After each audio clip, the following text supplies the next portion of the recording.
సమస్య సమస్య నిత్య సమస్యలతో సతమతమవుతున్నారా? మీ ప్రతి సమస్యకు 100% పరిష్కారం కోసం సంప్రదించండి శ్రీ లక్ష్మీ నరసింహస్వామి జ్యోతిష్యాలయం, సికింద్రాబాద్. సెల్ 8855522279. నమస్తే అండి. నమస్తే. ముఖ్యంగా రాష్ట్రానికి సంబంధించిన ముఖ్యమంత్రులు వాళ్ళ పరిపాలన, వాళ్ళు తీసుకునే నిర్ణయాలు అందరికీ ప్రజా ఆమోదయోగ్యం కాకపోవచ్చు, కానీ కొన్ని సందర్భాలలో వాళ్ళు చేసే పనులు మాత్రం ఆకర్షణీయంగా ఉంటూ ఉంటాయి. నిన్న సీఎం రేవంత్ రెడ్డి గారు ఇప్పుడు నాకు కాన్వాయ్ వెళ్తున్నప్పుడు మొత్తం ట్రాఫిక్ని ఆపేస్తారు అరగంట సేపు. అంటే ఆయన ఎక్కడో ఇంటి దగ్గర బయలుదేరితే ఇంకెక్కడో ఆపేస్తారు. సాధారణంగా ఇది పరిపాటే. సో అట్లా వద్దు, నా కాన్వాయ్ వల్ల ప్రజలు ఎవరు ఇబ్బంది పడొద్దు, సో వాళ్ళని కూడా పోనివ్వండి అని గట్టిగానే ఉన్నతాధికారులకు చెప్పారు.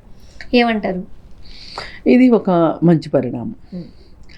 ఎందుకంటే రాజకీయ నాయకుల పట్ల ప్రజలకి, సామాన్య ప్రజలకి పెద్దగా భయము కానీ, భక్తి కానీ, గౌరవం కానీ లేవు.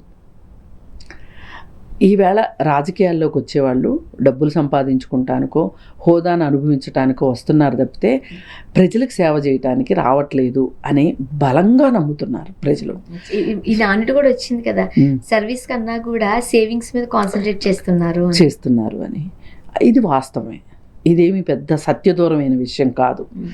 అందుకని ఇప్పుడు ఇలాంటి పరిస్థితుల్లో వాళ్ళు ఏమాత్రం వాళ్ళ అధికారాన్ని వెలగబెట్టుకోవాలని చూసినా, ఏమాత్రం దర్పం చూపించాలని చూసినా ప్రజల్లో చాలా ఆగ్రహావేశాలు వస్తున్నాయి. ఒకప్పుడు అది చూపించడానికి సమయం, సందర్భం దొరికేది కాదు. ప్రభుత్వాలపైన అగ్రహజ్వాలను చూపించడానికి కేవలం కమ్యూనిస్టులు ధర్నాలు, రాస్తారోకులు చేసేవాళ్ళు తప్పితే సామాన్య ప్రజలు వాళ్ళ గొంతు విప్పడానికి అవకాశం ఉండేది కాదు. ఇప్పుడు ట్విట్టర్ అని ఒకటి వచ్చింది కదా, ఈ ట్విట్టర్ వచ్చిన తర్వాత ఈ ట్విట్టర్ కాస్త పోయి ఎక్సో ఏదో అయినట్టుంది కదా, ఎక్స్లో స్పందిస్తున్నారు అందరూ, సామాన్యులు కూడా స్పందిస్తున్నారు. సామాన్యులు కూడా మనకి ట్విట్టర్లో ఎవరైనా ఏదైనా ఒక మెసేజ్ పెట్టారనుకోండి, దానికి రిప్లై ఇవ్వాల్సిందే, ఖచ్చితంగా వైరల్ అయిపోతుంది. ఏమి సమాధానం లేదా మీ దగ్గర అడుగుతున్నారు సామాన్యులు. సమాధానం లేకపోతేనే కదా మౌనం వహిస్తారు. మౌనం అర్ధాంగీకారమా, ఇలాంటివన్నీ వస్తున్నాయి. అందుకని వాళ్ళు వాళ్ళ మనసులో ఉన్న భావాన్ని, వాళ్ళ కోపాన్ని, వాళ్ళ అభిప్రాయాన్ని తెలియజేయడానికి వాళ్ళ సోషల్ మీడియా ఉంది.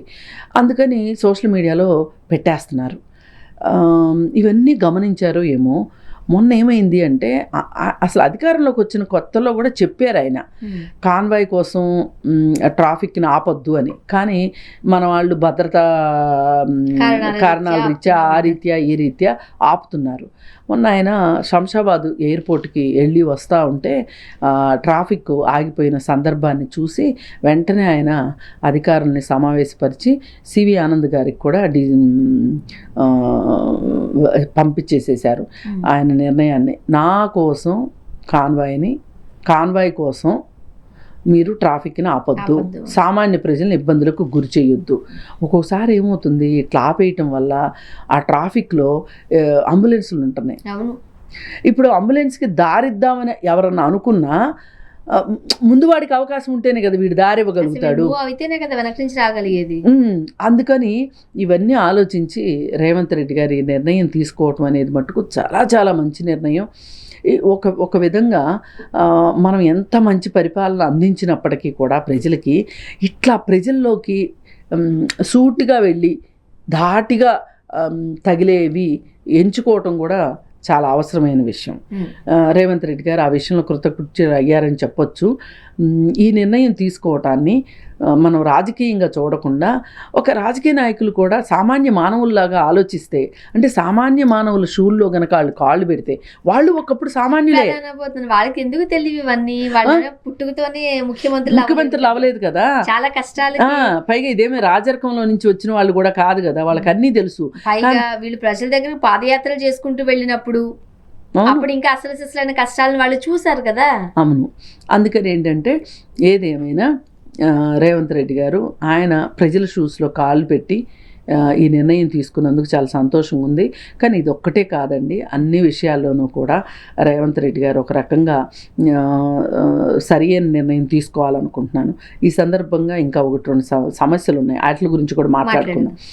ఏంటంటే ఈ మధ్య 3 నెలలకు ఒకసారి రేషన్ ఇస్తున్నారు. ఈ 3 నెలలకు ఒకసారి రేషన్ ఇచ్చే ప్రాసెస్లో ఈ రేషన్ షాప్ దగ్గరికి వెళ్ళినప్పుడు ఎవరైతే ఇంటి పెద్ద ఉన్నారో ఆయన వెళ్ళి అక్కడ తంబు వేయాలి. ఇప్పుడు ఏం జరుగుతుంది, ఈ తంబు వేయడానికి 3 తంబులు వేయాలి, 3 సార్లు, అంటే నెలకు ఒక తంబు చొప్పున. ఇప్పుడు నెట్ వీక్గా ఉందనుకోండి, అవ్వదు.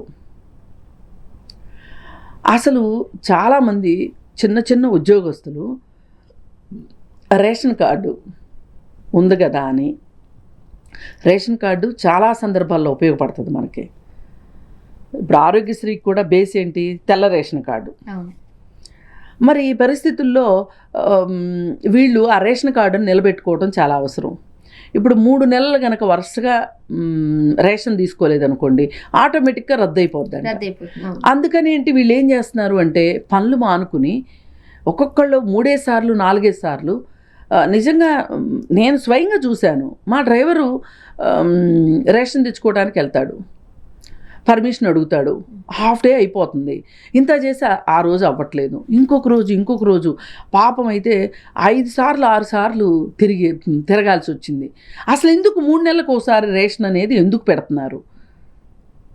అసలు దీని వెనక ఉన్న మర్మం ఏంటి అని అంటే, చాలామంది ఏమనుకుంటున్నారంటే 3 నెలలకి వీలు కాక రేషన్ తీసుకోకపోతే రేషన్ కార్డు రద్దు చేయాలి అనే ఉద్దేశంలో ప్రభుత్వాలు ఉన్నాయి అనే ఒక మాట చెప్తే అది నిజంగా చాలా బాధాకరమైన మాట.